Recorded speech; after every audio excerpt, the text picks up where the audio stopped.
Assalamu alaikum warahmatullahi wabarakatuh. Wato bayan Allah abin na bani mamaki inda mutane suka san yanzu sharrin tumbi kowa ya mai da hankali ka je jim ka gyara tumbi ka kai kiba ko ka tsufa ko yaro da babba amma mutane har yanzu ba su yadda su mai da hankali barakan nan da ka bari ta islamiyya na alkur'ani da baka iya karantawa ba a je a gyara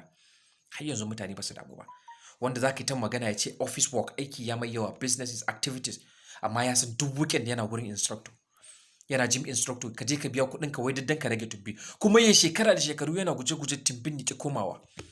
tsoro yake karya dokar da dietitian ya bashi na abinci dietitian ke tsara maka abin da zaka ci duk abu mara daɗi sai ya zo ya tsara maka shi zaka dinga ci ko kuma har yanzu baka gane ka kasa gane cewa ka annabi ya faku ta bakin Hausa me zaka je ka ce ma Allah baka iya karanta izubi na alkur'ani ba baba ka yadda da tumbun naka ya fito fa amma wai kana da hope zaka je ka dinga jim har ya koma amma baka san inda zaka nemi wani ustazu a unguwarku ko wani ladanin ko limami ya je ya dinga a ɓoye ya dinga gyara maka karatun alkur'ani ba me zaka je ka ce ma Allah fi sabilillahi me amfanin wannan rayuwar ba babba ba yaro ba wallahi tallahi da matasa da tsofaffi ku kiyaye wannan abin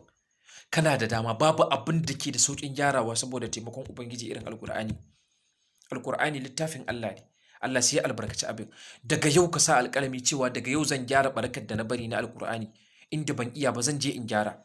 zan nemi wanda za su taimaka min su gyara mu kuma ka sa ma zuciyarka nan da baɗi ka gani tsakanin tumbinka da barakar da ka bari na alkur'ani wanne zai fi saurin gyaruwa amma mutane sun kasa gani mutane ba a da lokaci saboda ba a san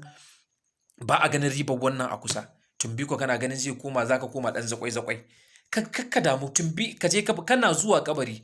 wallahi kana zuwa kabari sai ya zaizaye sai an nemi nama a jikinka an rasa sai an nemi fata an rasa kama akai kanka abin da zai ci iyalinka ka rufa ma kanka asiri wallahi ka tsufa ka kusa da taya amma ka manta ka fi son ka gyara tumbi da ka gyara alkur'ani da zaka je ma Allah lahira da shi